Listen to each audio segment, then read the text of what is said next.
जमींदार विक्रम सिंह पधार रहे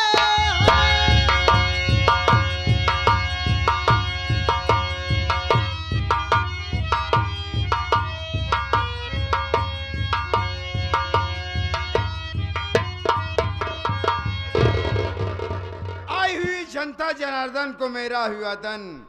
कहा गया साथियों, जो ज्यादा बोलता है गलती उसी से होती है। तोड़ने वाला ही गिरता है, जो जितना बदनाम होता है उसका उतना ही नाम होता है। वो इलाके का मशहूर जमींदार बाबू विक्रम सिंह, विक्रम सिंह, विक्रम सिंह, विक्रम सिंह। साथियों इलाका हमारा है, इलाके के लोग हमारे हैं और हम इनके शुभचिंतक हैं। साथियों विक्रम सिंह हवेली में अगर कोई साला उसी ढंग कोशिश किया, उसकी आवाज सदा सदा के लिए दफन कर दी। क्योंकि विक्रम सिंह किसी के बिना इतिहास में नहीं चलता, बल्कि अपना इतिहास खुद लिखता और खुद लिखकर मिटा देता है। इतनी देर से हवेली में आया हूँ, कौन लोग और साले को पता नहीं देखता हवेली में किसकी ड्यूटी है किसकी ड्यूटी नहीं है।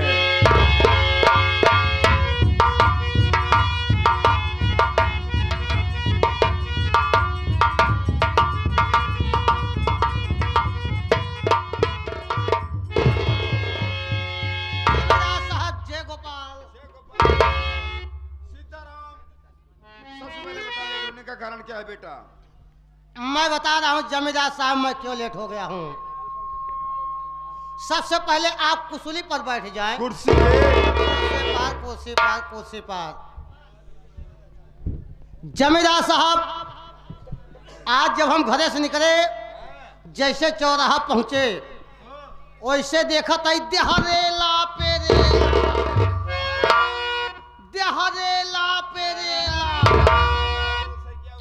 बहुत भीड़ लगी रहा है। चौराहा पे भीड़ लगी रहा है। हुआ भगवान आए रहा है, सब मागन मागत रहा है। क्यों कहा हे भगवान हमका अच्छे नंबर से पास कर दिया, क्यों कहा हे भगवान हमका बढ़िया बढ़िया नौकरी दे दिया, क्यों कहा हे भगवान हमारे को लड़का ने लड़के दे दिया। हम सोचे जमींदार साहब कि आई यही तो भगवान के दर्शन के लिए तब जाई। एक हाथे में ले लोटा का पानी, एक हाथे में माला फूल, अंदर बाहर अंदर बाहर अंदर बाहर अंदर बाहर, घुसुरी न पाई, इतना भीड़ रही। धक्का धुक्की में लोटा का पानी अड़ाएगा, लोटा हाथे में रह गया।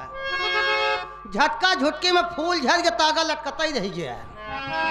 आधा घंटा बीत के तनी से अंदर उलिया पाए, बदतनी से भगवान की निगाह ही हमारे ऊपर पड़ गए। भगवान पूछन बेटा क्या चाहते हो? अब हम हड़बड़ाए गए, काम आ गई। फिर हमारे ख्याल हो गया कि गौ माता की पूजा हो तो हम गौ माता मांगी। हम कहे भगवान हमका गाय दे दिया। जमींदार साहब के कहा भगवान के गाय दे क्या, हमका खुदे भुलाए के गाय बनाए दे। अब हमका भुलाए के गाय बनाए दे। अब हम लागे चौराहा पर टहरे, लागे चिल्लाए बां बां बां, चिल्लात ही टहरत ही। तब से एक जने पंडित जी पूजा सुना के लौटा रहे। हमका देखे हमारे पीठी पर हाथ धई दे। हम पंडित जी के लागे चाटे,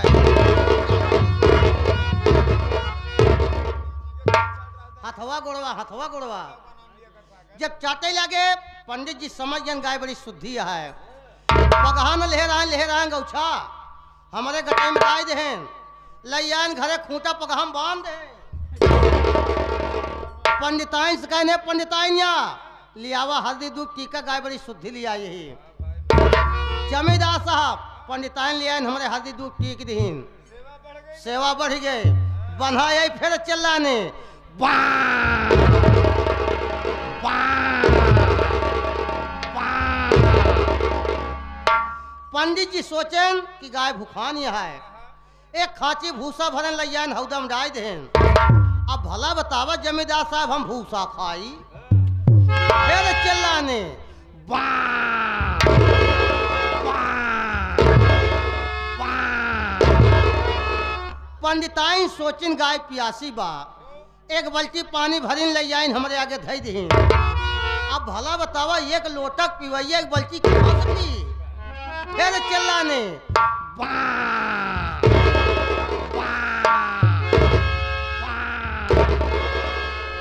पंडिताइन कहने पंडिता काजनी कैसे गाय ले आई न कोई खाद बा न पानी पेट में चला दीबा। पंडित जी समझ गए कि गाय गरमानी बा। बोलन पगहा एक खिरस्सी लाठी लेके चल दे। अब यह तो सोचत है हे भगवान अब कहाँ ले जाई। हाँ फिर चलाने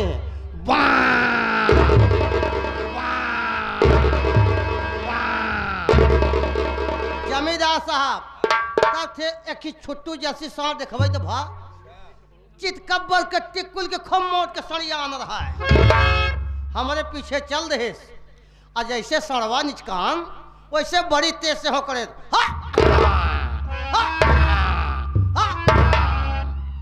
पंडित जी हमका देर के मारा पेड़े बदे नहीं आए थे। फरकते खड़ा का तो हुई है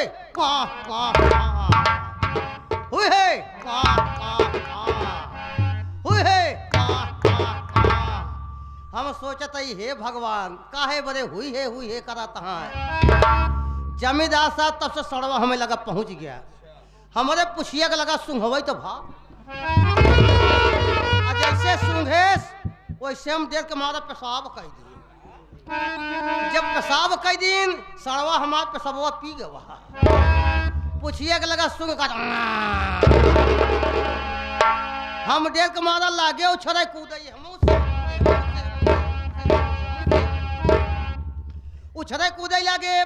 पंडित जी समझ गए गाय न बन पाए। लेहे रहा लाठी ले आए खमरे गिला गोड़े के लगाए दिहन यहाँ। अब समझ गए हे भगवान अब धोखा हो जाए। जमींदार साहब तब से सड़वा दी गोड़ उठाओ तो भा और जैसे पुठिया पर रखा करेस हमारा रखिए पट्ट से खुल के।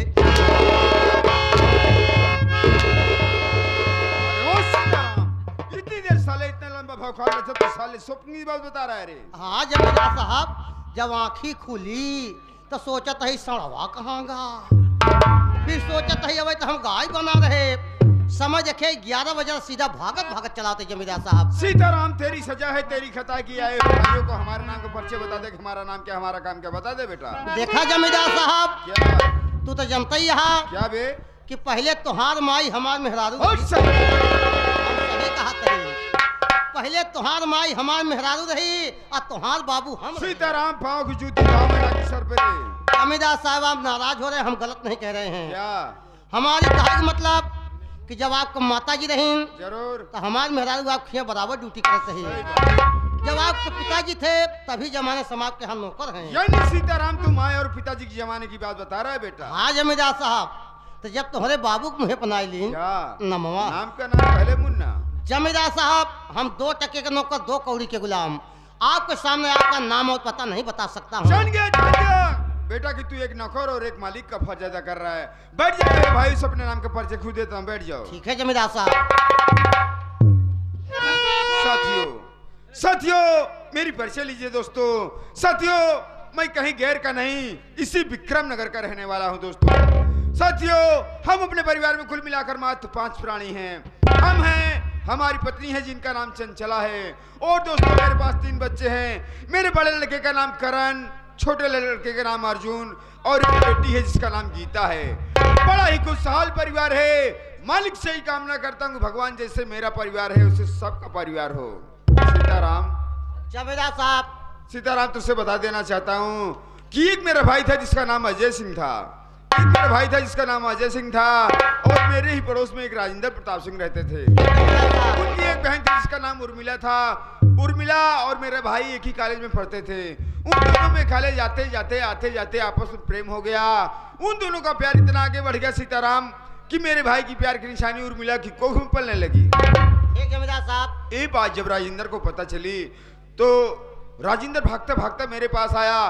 बोला जमींदार साहब आपका भाई मेरी बहन से प्यार करता है। इतना नहीं साहब आपके भाई की प्यार की निशानी मेरी बहन की कोख में पल रही है। ऐसा करिए साहब कि आप मेरी बहन को अपनी हवेली की बहू बना लीजिए नहीं तो दुनिया वालों को पता चलेगा तो साहब मैं कहाँ मुंह दिखाऊंगा। बोला है भाई तू साले जमीन में रेंगने वाला कीड़ा हमारी हवेली की ऊंचाई तक नहीं देखा बे। हमारी हवेली में अगर कुत्ते पाले जाते तो साले नस्ल देख के पाले जाते हैं। मैंने लात ठोकर मारकर राजेंद्र को हवेली से बाहर कर दिया। राजेंद्र आ गया अपने घर। सारी बात जब अपनी बहन से बताया तो उसकी बहन ने सदमा ना बर्दाश्त की, भागते भागते कमरे में गई, चस्ते लगे पंखे से फांसी लगाकर अपनी जान दे दी। पीछे पीछे राजेंद्र आ गया, देखा तो उसकी बहन की लाश पंखे से लटक रही थी। ये देख के राजेंद्र से भी नहीं सदमा बर्दाश्त हुआ, वो भी छत से कूदकर अपनी जान दे दिया। सीताराम जब मैंने सुना कि राजेंद्र और राजेंद्र की बहन दोनों आत्महत्या कर लिए तो बड़ा अफसोस हुआ। मैं सोचने लगा कि काश मैं जमींदारी की जज्बात में आके मैंने क्या कर दिया। अगर मैं उस दिन राजेंद्र की बात मान लिया होता तो भाई बहन आत्महत्या ना करते। लेकिन सीताराम मैं फिर भी सोचा कि इनके दरवाजे पे चला जाऊं, कुछ पैसा कौड़ी दे दूं ताकि इन लोगों का अंतिम संस्कार हो सके। जब मैं उसके दरवाजे पे गया ना सीताराम, देखा तो गांव वाले काफी इकट्ठा हुए थे, काफी भीड़ थी। उसी राजेंद्र का एक छोटा भाई था, इसका नाम अरविंद कुमार था। उसकी उम्र लगभग 8 वर्ष की थी। मैं पूछने का भाई बेटा अरविंद नहीं दिखाई दे रहा है, तो गांव वाले बोले साहब अरविंद तो स्कूल गया साहब, अभी आए नहीं। लेकिन मैं गांव वालों को पैसा दे के चला आया सीताराम, और इतना दिन बीत गया कहीं मुझे अरविंद नजर नहीं आया। कहीं मर गया होगा। हो सकता है बेटा। सीताराम एक बात और तुझसे बता देना चाहता हूँ बेटा, कि ये जो मेरा बड़ा लड़का करण है ना, ये मेरी सगी औलाद नहीं है सीताराम। जमींदार साहब, बड़े भैया आपके लड़के नहीं तब किसके हैं? सीताराम बच्चे बड़े बड़े हो गए हैं, बच्चे कॉलेज जाते हैं, उनका कॉलेज जाने का टाइम भी हो गया है। वक्त आने में मैं तुझसे जरूर बता दूंगा। आज मेरा दिल कर रहा कि मेरे बच्चों को मेरे पास बुला, मैं उनसे कुछ बात करना चाहता हूँ सीताराम। ठीक है जमींदार बुलाओ साहब, सीताराम। आपको प्रणाम जरूर हमारी तरफ से पहुंचे। हेलो हेलो, बड़े भैया और छोटे भैया बहन जी सब साथ में आए, जमींदार साहब याद कर रहे हैं। हेलो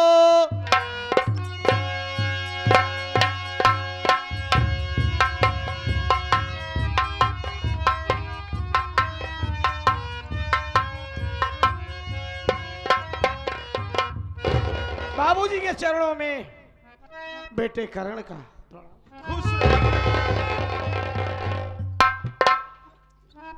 पिताजी के चरणों में छोटे बेटे अर्जुन का प्रणाम स्वीकार। अरे अर्जुन, पिताजी के चरणों में बेटी गीता का प्रणाम। गीता, पिताजी आप बैठ जाएं, मैं आपसे कुछ कहना चाहता हूं। बोलो बेटा अर्जुन।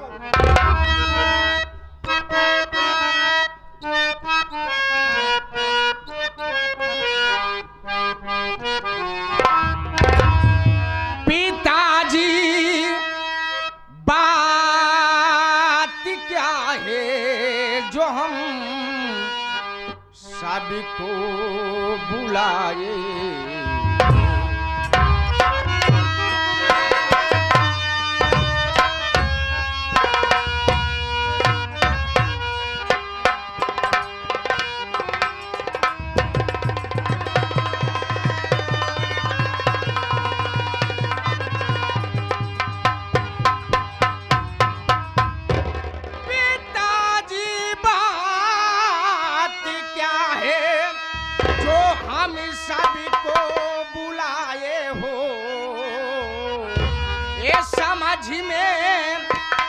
नहीं आता क्यों अपना सर झुकाए।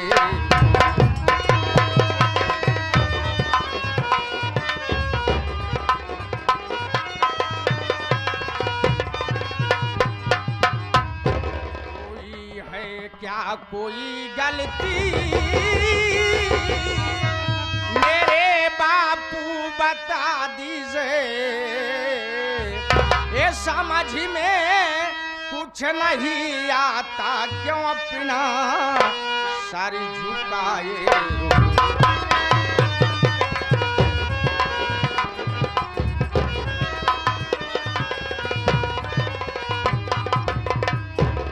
पिताजी आखिर बात क्या है? जब हम दोनों भाई कभी आपके पास आया करते थे, जाग भैया आपका चेहरा फूलों से ज्यादा भी अच्छा लगता था, लेकिन आज आप हमें और बड़े भैया और बहन गीता को पास बुला कर देख रहा हूं कोई चेहरे पर उदासी, बात क्या है? बता रहा हूं बेटा।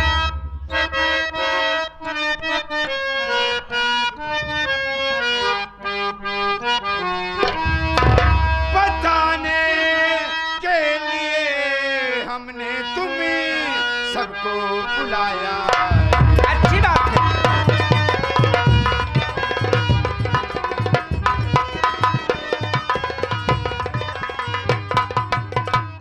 बताने के लिए हमने तुम सबको बुलाया है। बताऊंगा सुनो सब कुछ जो हमने छिपाया।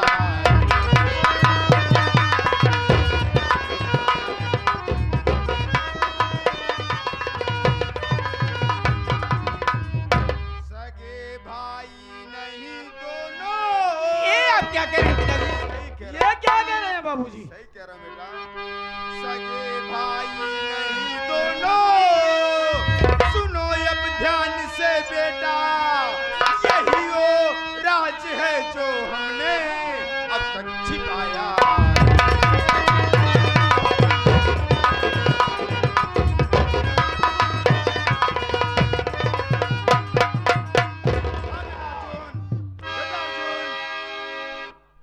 बेटा अर्जुन, ये जो तेरा करण भाई है ना, तेरा सगा भाई नहीं बेटा। बड़े भैया, पिताजी, आज आप अपने पास बुला करके एक ऐसी बहकी बहकी बात कर रहे हैं। आप कह रहे हैं जो मेरे बड़े भैया करण है वो मेरे सगे भाई नहीं है।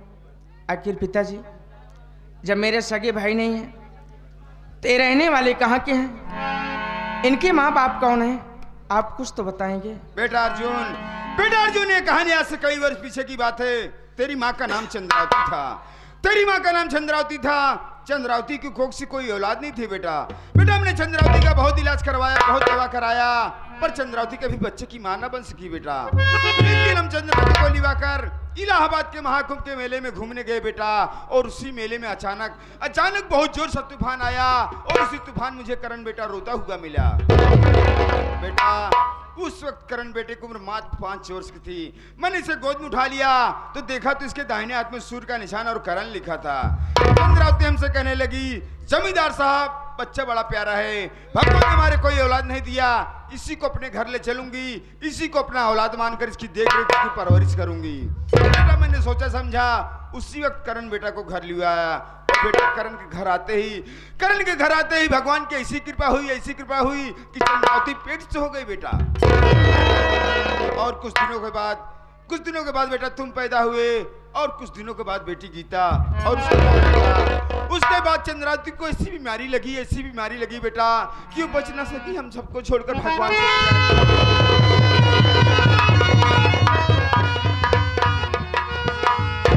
इलाके के लोग कहने लगे, जमींदार साहब बच्चे छोटे छोटे हैं, इनकी देख रेख कौन करेगा, इनकी परवरिश कौन करेगा? ऐसा करिए साहब आप अपनी दूसरी शादी कर लीजिए। बेटा मैंने सोचा समझा, मैंने अपनी दूसरी शादी कर लिया, जो कि तुम्हारी माँ हवेली मौजूद है बेटा।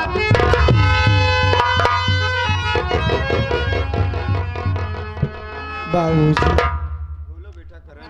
काश आप इस राज को राज ही रहने देते। अरे हम भाई बहन एक साथ खाते पीते पढ़ते लिखते उम्र के इस पड़ाव पर पहुंचाए हैं, और आज तक हम भाई बहन में कभी इस बात का फर्क ही नहीं महसूस हुआ कि हम सौतेले। लेकिन आज बाबूजी आपने बता करके ठीक नहीं किया। बाबूजी आप मेरी बात को सुने बाबू। बोल बेटा करण, क्या कहना चाहता है?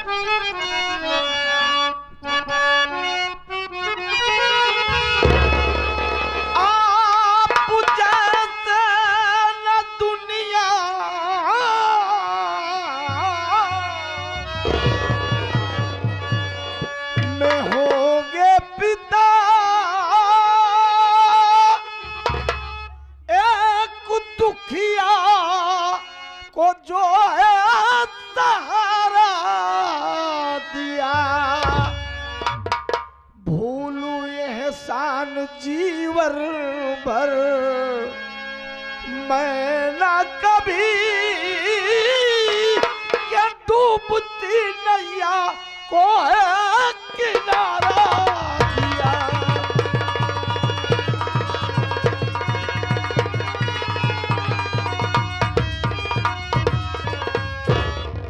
बाबूजी, अरे मैं एक बिछड़ा भागा, आपको मिला, आपने मुझे औलाद का प्यार दिया और हम भाई बहन एक साथ खेले कूदे।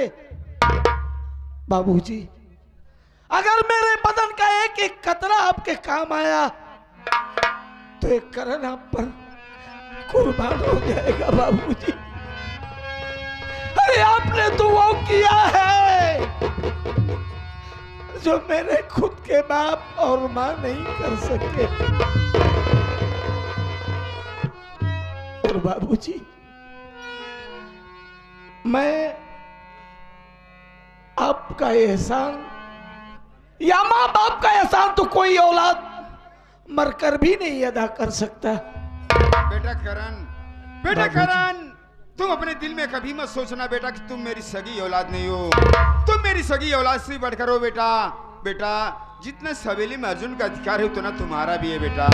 बेटा, तुम अर्जुन को अपना सदा छोटा भाई और सगा भाई समझना, और बेटी गीता को अपनी सगी बहन समझना, और जो तुम्हारी मौसी माँ चंचला है उन्हें मौसी माँ नहीं बेटा बल्कि अपनी सगी माँ समझना बेटा।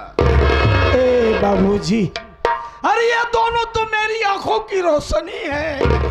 एक जिस्म है तो एक जान है। बाबूजी, ये शिकायत का मौका शायद आप मुझसे जिंदगी में नहीं पाएंगे। बेटा करण, तुमसे यही उम्मीद करता हूँ। अच्छा बेटा, तुम लोग का भी कॉलेज जाने का टाइम हो गया है और थोड़ा मुझे इलाके में घूमने के लिए जाना है। चलता हूँ बेटा।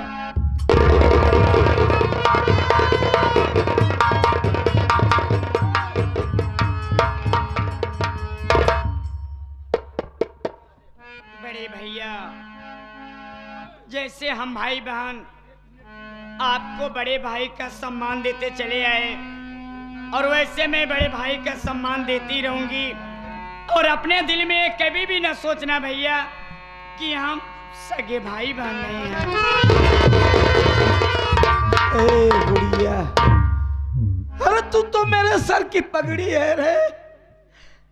अरे भला कोई भाई अपनी बहन को भूलता है? कभी नहीं गुड़िया। भैया बोल। इस आंसू को ना बहाओ भैया। अगर आपके माता पिता इस दुनिया में जिंदा होंगे तो एक न एक दिन आपसे वो जरूर मिलेंगे भैया। बड़े भैया, आज पिताजी ने बात बताई, समझ रहा हूं कि आपके दिल पर ठेस बहुत बड़ा पहुंचा, लेकिन भैया मैं वादा करता हूं कि जैसे हम दोनों भाई साथ रहा करते थे, साथ खाना खाते थे, साथ स्कूल जाते थे, जैसे आपको सदैव बड़े भाई का सम्मान देता चला आया, सदैव बड़े भाई का सम्मान दूंगा। आप अपने दिल में कभी मेरे लिए भी मत सोचना कि अर्जुन मेरा सगा भाई नहीं है। ए, तेरा बचपना मेरे कांधों पे गुजरा है। अरे मैंने अपने हाथों से तुझे खिलाया मुन्ना। ये बड़ी छोटी बात है। देख, कॉलेज का वक्त हो गया है, चल हम लोग कॉलेज चलते हैं।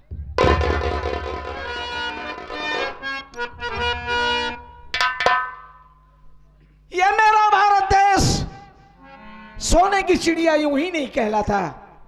न जाने कितनी माओ की गोदी सुनी हो गई, कितनी सुहागने विधवा हो गई, और ना जाने कितने ऐसे वीर हुए जिनका नाम भी इतिहास के पन्नों पर नहीं आया। तो चंद लाइनों में हम अपने भारत देश का गुणगान करते हुए यहां से कॉलेज की तरफ चलते हैं।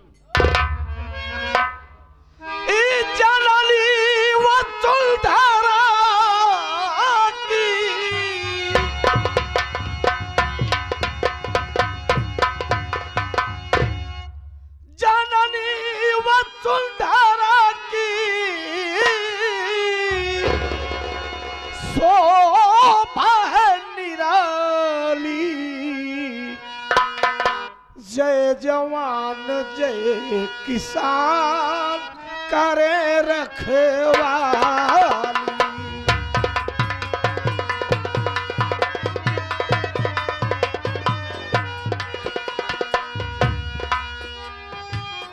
आगे हमारे परमाणु सम्मान श्री को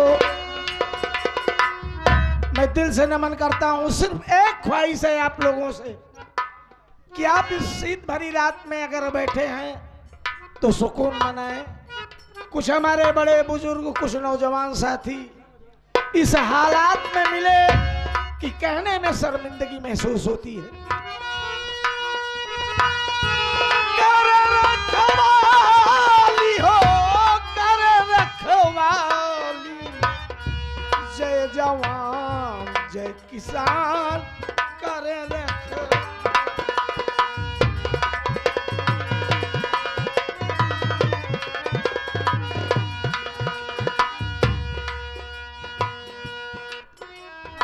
ये मेरा भारत देश एक देश का सच्चा जवान जो अपना कुटुंब परिवार छोड़कर देश की सीमा पर रखवाली कर रहा है, और दूसरा पूरे भारत के जानवर से लेकर मनुष्यों तक का भोजन तैयार करता है। हमरा किसान भैया अन्न उपजावे,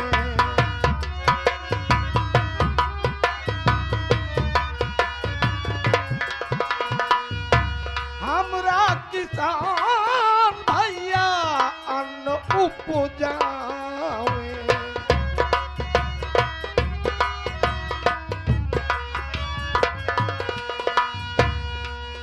ये हमारे छोटे भैया जो संगीत जगत के बहुत बढ़िया नाल वादक, बड़े भैया बागी की सरजमी से ताल्लुक रखते हैं। भैया मदन की जानिब से बहुत सी मायार पड़ हुई। हमारे भैया दिन दूना रात चौगुना तरक्की करें और अपने फन मकाम में आप रहे, माई रानी से यही प्रार्थना करें।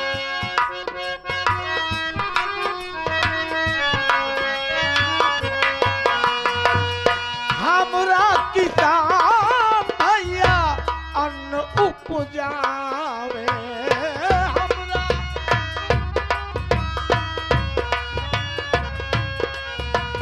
सीमा का पारवा बिरना गोलियां चलावे,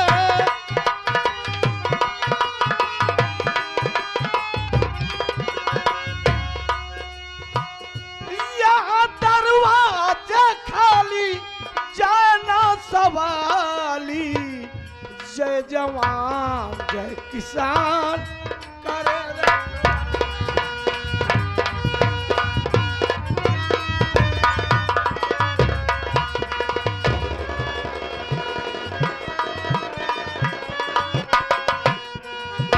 करे रखवाली, करे रखवाली,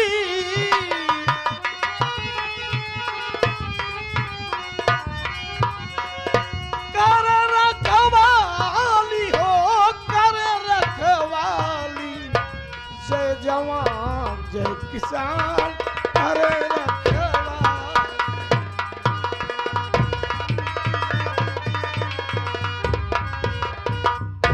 आगे हमारे मुकेश अनुधारी आदि शक्ति सीता मैया जानकी दुलारी, जन्मे कबीर सूर मीरा यही देशवा, कविता में लिखती हले सगरो संदेशवा। अरे कितना शहीद हुए ये गर्दन कटाली, जय जवान जय किसान करे रखवा।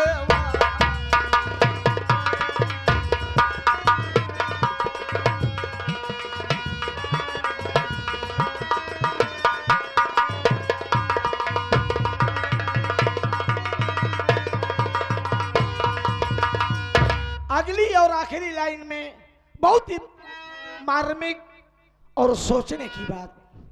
उत्तर में हिमालय खड़ा देत बा पहरवा, दक्षिण में चरण है धोता माई के सगरवा, पूरब में बंगला के लोग बड़े ज्ञानी, पश्चिम में कारगिल के बने निशानी, क्या नंदलाल अरविंद बने अरे बगिया के माली, जय जवान जय किसान करे रखवा।